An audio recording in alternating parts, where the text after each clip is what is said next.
Hello दोस्तों, कैसे हो आप सब। आप सभी को प्यार भरा नमस्कार। स्वागत है आपका अपने यूट्यूब चैनल पॉइंट एजुकेटर में। और हम यहाँ करते हैं point two point topics for exams.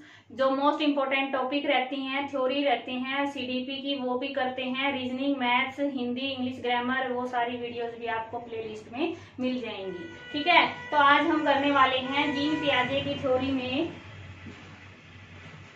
Gene पियाजे जो एक स्विस साइकोलॉजिस्ट थे, जीन पियाजे की थ्योरी से मेन कंसेप्ट हैं वो करेंगे।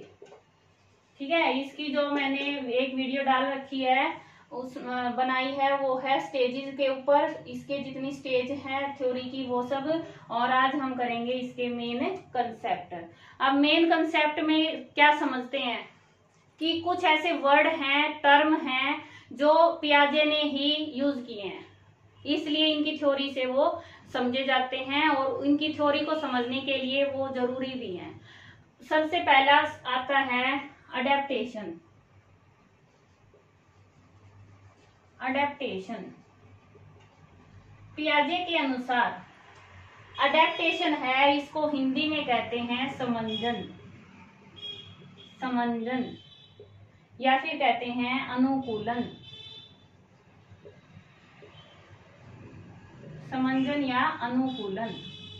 ठीक है, अब जो पियाजे ने बताया है, अडेप्टेशन है कोई भी बच्चा जब जन्म लेता है वहां से उसका जितना मेंटल डेवलपमेंट होता है, कॉग्निटिव डेवलपमेंट होता है, वो सारा अडेप्टेशन के द्वारा होता है। किसके द्वारा होता है? अडेप्टेशन के द्वारा होता है। अब वो अडेप्टेशन होती क्या है, कैसे होती है, कैसे डेवलपमेंट होता है, वो सब करेंगे। अब अडेप्टेशन को समझने के लिए दो टर्म है, दो पार्ट है अडेप्टेशन का। सबसे पहला है असिमिलेशन। असिमिलेशन। दूसरा है अकोमोडेशन। ठीक है, हिंदी में असिमिलेशन को कहते हैं आत्मसातकरण। आत्मसातकरण। और अकोमोडेशन को कहते हैं समाविष्टीकरण। कई जगह समायोजन भी लिख देते हैं। ठीक है, वैसे इसका नाम समाविष्टीकरण ही होता है।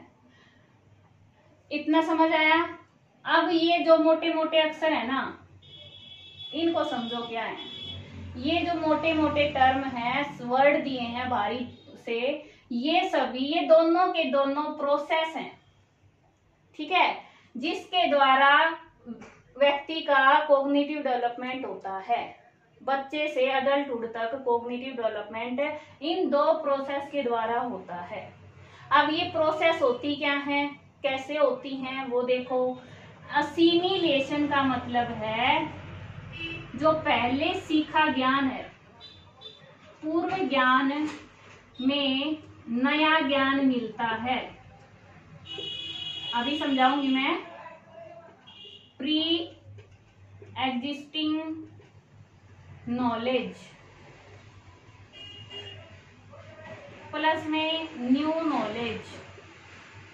न्यू नॉलेज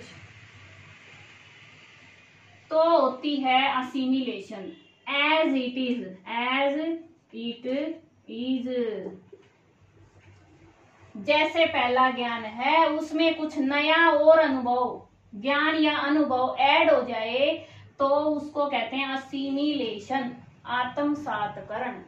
ठीक है, अब इसका समझो क्या है ये।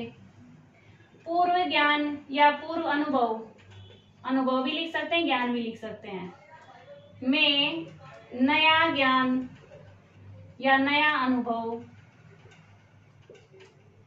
ऐड तो हो रहा है, लेकिन विद चेंज।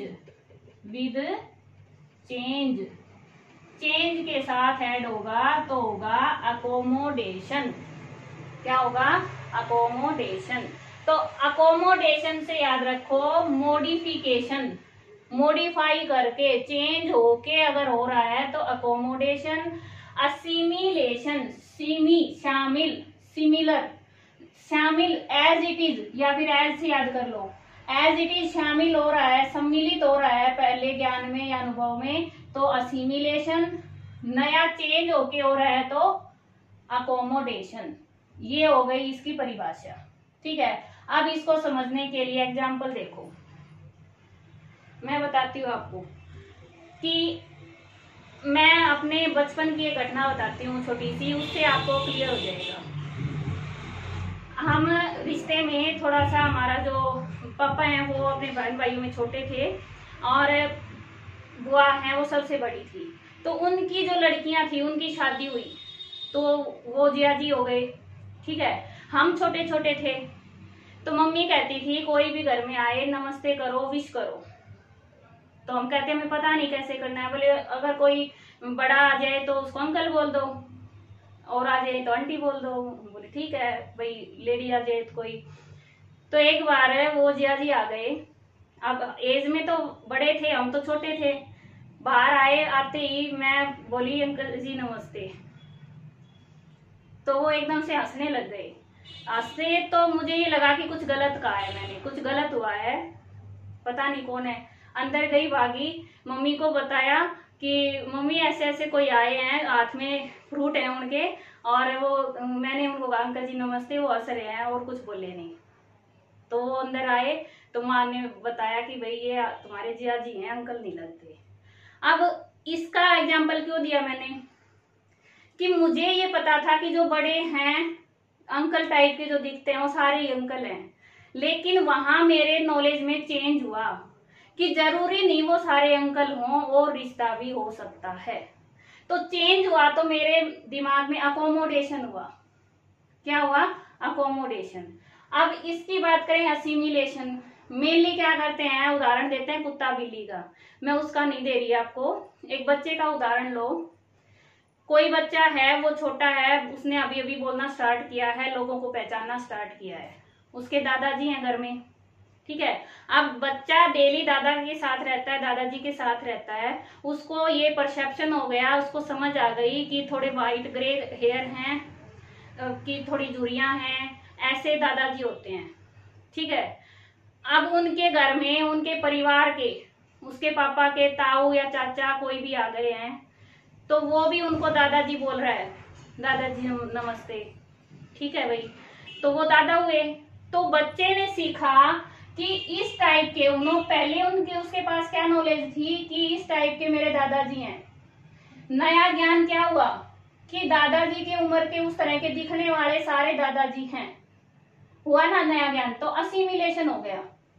अब एक दिन बच्चे का नाना जी आ गया। अब बच्चा तो दादाजी दादाजी सीख रहा है, अचानक से नाना जी आ गए और नाना जी को भी बच्चा बोले दादाजी नमस्ते। तो घर वाले क्या सिखाएंगे कि बेटा ये आपके नाना जी हैं। क्या सिखाया? ये आपके नाना जी हैं। तो नाना जी हैं तो बच्चे के दिमाग में आया कि जरूरी नहीं कि सारे ही दादाजी हैं, ऐसे दिखने वाले सारे ही दादाजी हैं, नाना जी भी हो सकते हैं।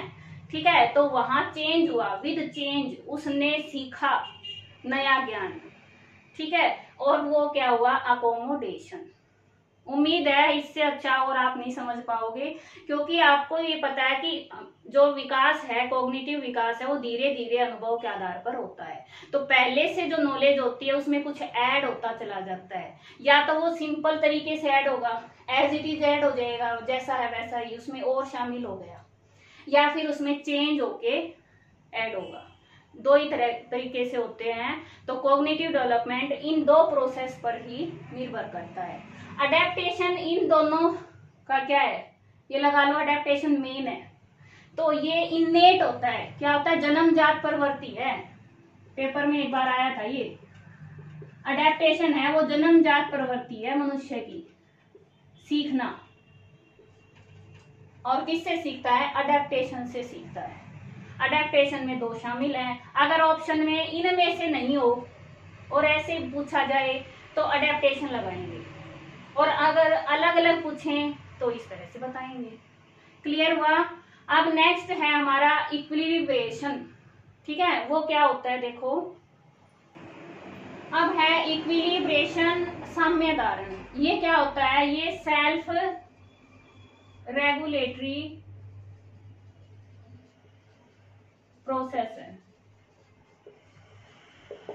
अब बच्चा है, उसके सामने ऐसी परिस्थिति या ऐसी वस्तु आ जाए जो उसने कभी नहीं देखी है, पहले कभी सामना नहीं हुआ है, और ऐसी परिस्थिति आ जाए तो बच्चे के कॉग्निटिव स्ट्रक्चर में क्या हो जाएगा, इम्बैलेंस हो जाएगा, असंतुलन पैदा हो जाएगा, उसको समझ नहीं आएगा ये हो क्या है ये, ठीक है। तो तब उसका जो कॉग्निटिव स्ट्रक्चर है उसमें असिमिलेशन या अकोमोडेशन, इन प्रोसेस के द्वारा क्या होगा, संतुलन स्थापित होना शुरू हो जाएगा।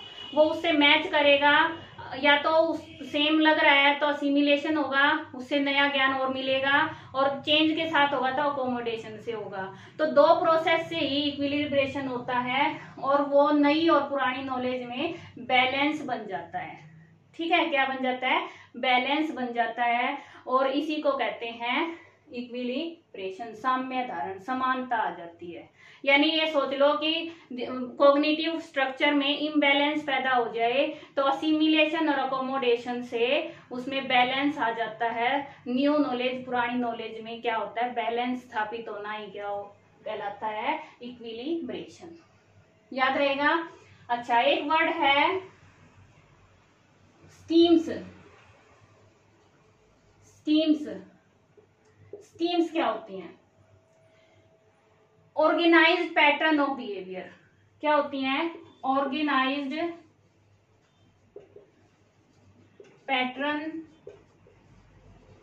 पैटर्न्स ऑफ बिहेवियर, व्यवहार के ऑर्गेनाइज्ड को क्या कहते हैं हिंदी में, संगठित, ठीक है। ऑर्गेनाइज यानी संगठित पैटर्न होते हैं, उसको कहते हैं स्कीम्स। जैसे स्कूल के लिए तैयारी करना, स्कूल में जाना है, ऑफिस में जाना है, कहीं भी कोई काम करना है तो उसके लिए तैयारी करना, सभी का अपना अपना प्रोसेस होता है ना, वो हो जाएंगे स्कीम्स। तो ऑर्गेनाइज्ड है, सेम वही काम होते हैं डेली, पैटर्न है, ठीक है, और बिहेवियर यानी व्यवहार के ऑर्गेनाइज्ड पैटर्न को क्या कहते हैं, स्कीम्स कहते हैं। जैसे स्कूल के लिए बच्चा उठेगा, फ्रेश होगा, फिर नहाएगा, फिर कपड़े पहनेगा, ड्रेस यूनिफॉर्म पहनेगा, ठीक है, फिर ब्रेकफास्ट करेगा, फिर बैग उठाएगा, फिर जाएगा, बस आएगी उसमें जाएगा। तो ये सब क्या है, स्कीम्स है, ऑर्गेनाइज्ड पैटर्न ऑफ बिहेवियर कहलाते हैं। याद रहेगा। अब नेक्स्ट है हमारी एक स्कीमा। स्कीमा क्या होता है, pre existing knowledge, pre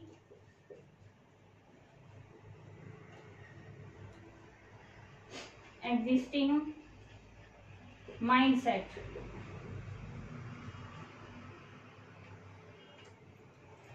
pre existing mindset होता है बिल्डिंग ब्लॉक ऑफ नॉलेज। अब देखो ये क्या होता है, ये स्कीमा होती हैं ऐसी संरचना, मानसिक संरचना जिसका जर्नलाइजेशन हो सके, सामान्यीकरण हो सके, ठीक है।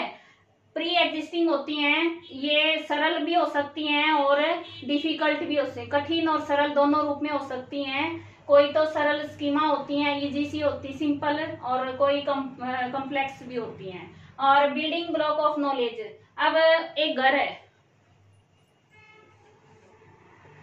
अब घर का नाम लिया, उसका नाम लिया तो सबके दिमाग में कुछ आया ना कि घर में क्या क्या होगा। किचन का नाम ले दिया मैंने, किचन। अब किचन का नाम लेते ही सबको किचन की जो फिगर है, उसका जो बनावट है, उसमें क्या क्या होता है, क्या उसकी क्वालिटी है, क्या हर चीज के बारे में आपके दिमाग में एक इमेजिन यानी इमेज आ गई, आप इमेजिन कर सकते हो। तो वो हो गया हमारा स्कीमा, कि किसी भी कंसेप्ट के बारे में पहले से माइंड सेट होता है हमारा, कुछ नॉलेज उसके अंदर होती है। अचानक से अगर कोई नाम ले, अब एप्पल का नाम आ जाए तो एप्पल की स्कीमा एकदम से क्या है, एप्पल कैसा होता है, उसका टेस्ट है, उसका कलर है, ठीक है, उसकी शेप है, सब कुछ उसके बारे में हमारे दिमाग में आ जाता है, वो होती है schema. Pre existing mindset, building block of knowledge. Knowledge कहाँ से, उसके बिल्डिंग ब्लॉक, अलग अलग ब्लॉक, वो सारे मिलके नॉलेज बनाते हैं। ठीक है, जैसे घर है, घर मान लो नॉलेज है, कॉग्निटिव स्ट्रक्चर है, कॉग्निटिव स्ट्रक्चर है, उसके अलग अलग ड्राइंग रूम, ठीक है, डाइनिंग रूम, बेडरूम, किचन, सब कुछ मिला के एक मकान बनता है। तो मकान क्या हो गया हमारा, नॉलेज, कॉग्निटिव स्ट्रक्चर हो गया।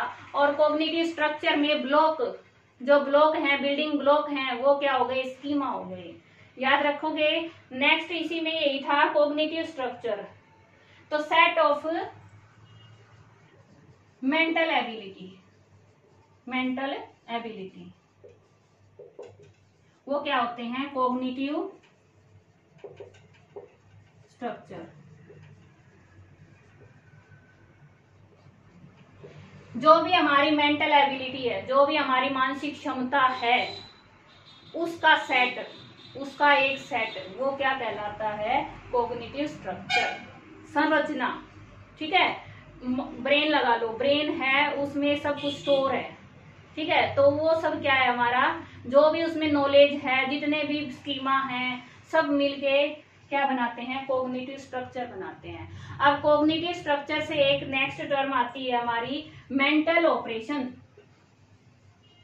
मेंटल ऑपरेशन वो क्या होते हैं, मेंटल ऑपरेशन होते हैं जो कॉग्निटिव स्ट्रक्चर तो बन गया, नॉलेज प्राप्त करके, इकट्ठी करके, सब कुछ इकट्ठा हो गया, लेकिन उसको जब क्रिया में ही नहीं करेंगे, एक्शन में ही नहीं लाएंगे, तो उसका फायदा क्या है, नहीं है ना फायदा। तो मेंटल ऑपरेशन होते हैं action of cognitive structure, action of cognitive structure, कि उसको जो भी स्ट्रक्चर है, जो भी नॉलेज हमने ले ली, मिल गई, उसका यूज, उसका एक्शन ऑपरेशन कहलाता है, मेंटल ऑपरेशन। याद रखोगे ना। मैंने अपनी तरफ से अच्छे से समझाने की कोशिश की है, फिर भी कोई डाउट है तो आप जरूर बताना। और इसके बाद हम नेक्स्ट और करेंगे, कोई और थ्योरी रहती है तो। और मिलते हैं नेक्स्ट वीडियो में। Thanks for watching. और कैसी लगी वीडियो, समझ आया नहीं आया, कमेंट में जरूर बताना। आपका दिन शुभ हो। धन्यवाद।